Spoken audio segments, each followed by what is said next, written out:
Hello students, welcome to Student Talks. आज हम जानेंगे जैनिज़्म के बारे में।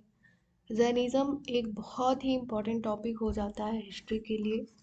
चाहे हम कोई भी एग्ज़ाम देने जा रहे हों, चाहे वो एसएससी सीजीएल हो, सीएचएसएल हो, सीपीओ हो, इवन रेलवे हो, कोई भी एग्जामिनेशन हो या फिर कोई स्टेट एग्जामिनेशन हो, हर जगह जैनिज़्म एक बहुत ही इम्पोर्टेंट रोल प्ले करता है। जैनिज़्म से क्वेश्चंस आते ही आते हैं। तो आज हम एक बहुत इम्पोर्टेंट टॉपिक जैनिज़्म के बारे में जानेंगे। जैनिज़्म में मोस्टली हम पढ़ते हैं जैनिज़्म के जो तीर्थंकराज थे उनके बारे में पढ़ते हैं। ठीक है। इसकी और जैनिज़्म का एक बहुत इंपॉर्टेंट क्वेश्चन होता है इसके काउंसिल्स, मतलब कि कौन सी काउंसिल कहाँ पे हुई। ठीक है। तो चलिए स्टार्ट करते हैं बिना किसी देरी के। तो सबसे पहले जैनिज़्म के जो पहले तीर्थंकर थे वो थे ऋषभदेव। अगर हम कहें कि जैनिज़्म को सबसे पहले किन्होंने स्टार्ट किया था, उनको हम ऋषभदेव मानते हैं। ऋषभदेव का जन्म हुआ था अयोध्या में। कहाँ हुआ था? अयोध्या में हुआ था ऋषभ देव का जन्म। ऋषभ देव के दो बेटे थे। एक एक का नाम भरत था और एक का नाम गोमतेश्वर था। भरत भरत एक चक्रवर्ती सम्राट थे जिनके नाम पर भारतवर्ष का नाम पड़ा। वैसे एक भरत जो है दुष्यंत के बेटे माने जाते हैं हिंदू माइथोलॉजी में, जिनके नाम पे भारतवर्ष का नाम पड़ा। लेकिन जैन टेक्स्ट बताता है कि ऋषभदेव के जो बेटे थे भरत, उनके ही नाम पे भारतवर्ष का नाम पड़ा। और दूसरे हैं गोमतेश्वर। गोमतेश्वर जो थे ये एक मतलब बाहुबली थे। लोग कहते थे इनके इनके जो हाथ हैं, इनकी बाहू में या फिर भुजाओं में 10 हाथियों का बल था, इसीलिए इनको बाहुबली कहा जाता था। ठीक है। इनकी मूर्ति कर्नाटक के श्रावण बेलगोला में मिलती है। किसकी? गोमतेश्वर की। तो हमने क्या जाना? जैनिज्म हम पढ़ना स्टार्ट कर दिए हैं। उनके पहले तीर्थंकर के बारे में हम पढ़ना स्टार्ट कर दिए, जो कि थे ऋषभ देव जी। उनका जन्म हुआ था अयोध्या में। उनके दो बेटे थे, भरत जिनके नाम पे भारतवर्ष का नाम पड़ा according to the Jainism text. ठीक है। और दूसरे थे गोमतेश्वर। गोमतेश्वर की मूर्ति कहाँ पे है? श्रवण बेलगोला कर्नाटक में है। और इनको बाहुबली कहा जाता था क्योंकि ऐसा माना जाता था कि इनकी भुजाओं में 10 हाथियों की क्या है, मतलब फोर्स है, मतलब कि बल है।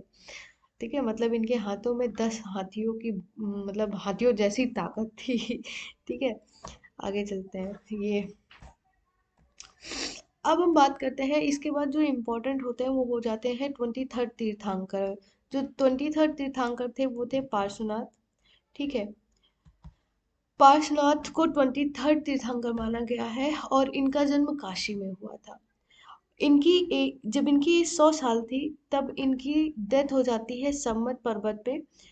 और इनकी डेथ कब होती है? जब महावीर स्वामी, जो कि 24th एंड लास्ट तीर्थंकर थे ऑफ जैनिज्म, उनके जन्म के 250 साल पहले इनकी डेथ होती है। कहाँ पे? सम्मादिल पे। जब जब ये कितने साल के थे? 100 साल के थे तब।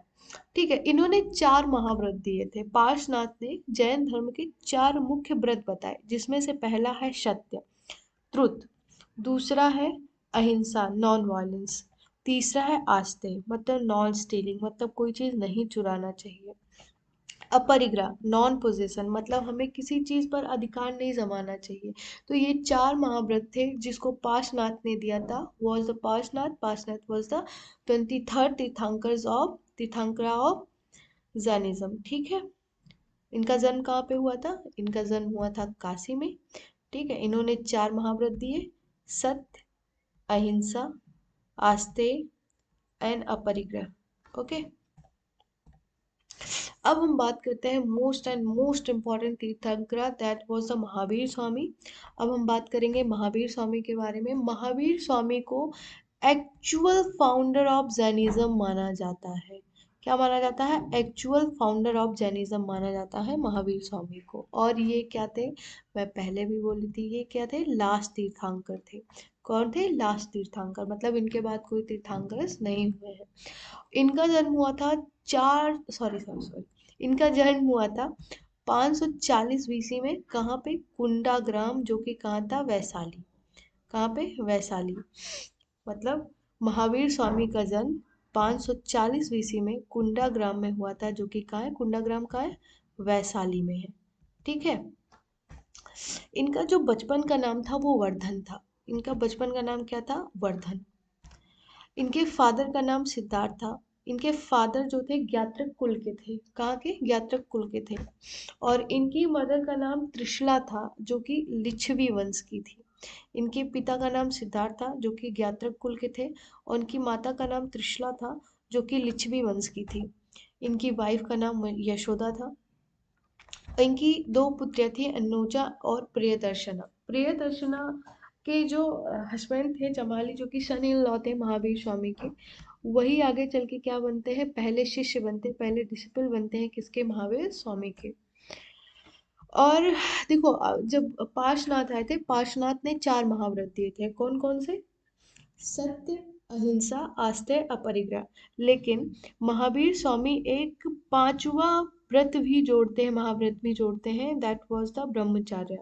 कौन सा? ब्रह्मचार्य। ब्रह्मचार्य को कौन ऐड करता है? महावीर स्वामी। अब टोटल कितने हो गए जैनिज्म में महाव्रत? 5 हो गए। कौन कौन सा? सत्य, अहिंसा, अपरिग्रह एंड ब्रह्मचर्य। और इनका इनलाइटमेंट, मतलब इनको जब इनलाइटमेंट हुआ था उस टाइम को हम कैवल्य बोलते हैं। मतलब इनको कैवल्य की प्राप्ति हुई थी जब ये 42 साल के थे। कहाँ पे? ऋजुपालिका रिवर के किनारे पे इनको क्या हुआ था? कैवल्य की प्राप्ति या फिर इनलाइटमेंट हुआ था, जो कि जुम्बिक ग्राम में हुआ था। कहाँ पे? जुम्बिक ग्राम। मतलब जब ये 42 साल के थे तब जुम्बिक ग्राम में ऋजुपालिका रिवर के बैंक पे या फिर किनारे इनको इनलाइटमेंट हुआ था या फिर कैवल्य की प्राप्ति हुई थी। और हाँ, कौन से पेड़ के नीचे इनको कैवल्य की प्राप्ति हुई थी? वो साल वृक्ष। कौन सा? साल वृक्ष के नीचे इनको कैवल्य की प्राप्ति हुई थी। ये इम्पोर्टेंट है, पूछता है कि मतलब किस वृक्ष का नाम या फिर किस वृक्ष के नीचे इनको कैवल्य की प्राप्ति या फिर एनलाइटमेंट हुआ था, तो वो शाल वृक्ष के नीचे हुआ था। ठीक है। और इनकी डेथ हो जाती है। जब इनकी डेथ होती है तो उस टाइम को हम क्या बोलते हैं? उस टाइम को हम बोलते हैं महापरिनिर्वाण मोक्ष। क्या? महापरिनिर्वाण। ये महापरिनिर्वाण कब हुआ था इनका? यह डेथ कब हुआ था? 468 बीसी में हुआ था। कहाँ पे? पावापुरी में। कहाँ पे? पावापुरी में हुआ था। एक बार फास्ट ट्रैक रिवीजन करेंगे तो 24 Tirthankara that was the Mahavir Swami. Mahavir Swami known as the actual founder of Jainism. और ये लास्ट तीर्थंकर थे। इनका जन्म हुआ था 540 बीसी में कुंडा ग्राम वैशाली में। इनके चाइल्डहुड नेम था वर्धना। फादर इनके सिद्धार्थ थे, जो कि ज्ञात्रक कुल के थे। इनकी मदर त्रिशला थी, जो कि लिच्छवी वंश की थी। इनकी वाइफ का नाम यशोदा था। इनकी दो बेटियां थी, अनुजा और प्रियदर्शना। ही एडेड ब्रह्मचार्य इन महाव्रत। इन्होंने महाव्रत में ब्रह्मचार्य को ऐड करा। इनलाइटमेंट इनको 42 साल की उम्र में हुआ था, रिजपालिका रिवर साल वृक्ष के नीचे, रिजपालिका नदी के किनारे। कहाँ? जुब्बिक ग्राम में। इनकी डेथ हुई थी 468 बीसी इन पावापुरी। ओके।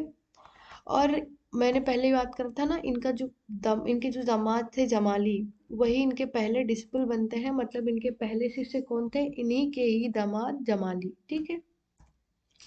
देखो, इनके जो मोंक्स थे ये 11 ग्रुप में डिवाइडेड हो गए थे, लेकिन महावीर स्वामी के ही सामने सभी मोंक्स की डेथ हो गई थी। केवल दो लोग बचते हैं, जो एक थे गौतम स्वामी। ठीक है।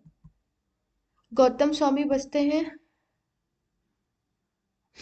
और सुधर्मा स्वामी ही आगे चल के क्या बनते हैं? सुधर्मा स्वामी आगे चल के बनते हैं ये जो जैन संघ था उसके पहले अध्यक्ष कौन बनते हैं? सुधर्मा स्वामी बनते हैं। ठीक है। अब देखो, महावीर स्वामी की जब डेथ हो जाती है उसके बाद क्या होता है? 300 बीसी में मगध में पड़ता है अकाल। ठीक है। क्या पड़ता है? अकाल।